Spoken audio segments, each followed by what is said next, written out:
બોલ hello hello સંભળાય છે હમણાં કમ્પ્લીટ હવે દોરી ખલ્લા મે થોડો નથી બસ આવો આવો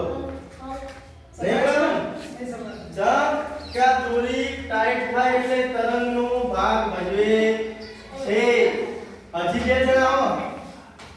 બે જણા આવી જાઓ. દોરી ટાઈટ હે ને બોલો ટાઈટ તમે ફોનમાં વાત કરો બોલો હેલો સંભળાય છે કમ્પ્લીટ આવો આવો દોરી ચિંતા ઢીલી આવો બોલો નહીં સંભળાય નહીં આવો નહીં સંભળાય ઓકે જોરે સાહેબે દોરી ટાઈટ રાખી તાણે એને પસરવાનો સમય મળતો નથી એટલે સાહેબ આવાજ બોલો સાહેબ એટલે સાહેબ જે બોલો એ મને ફોન મારફતે જેવો ફોનમાં હમણાય સર જોરે આ દોરી હું ઢીલી કરું અને સાહેબ બોલશે મને હમણાતું નહીં હેલો હેલો એનું કારણ કે એને પસરવાનો નીચે સમય મળી ગયો તરંગનો ઓકે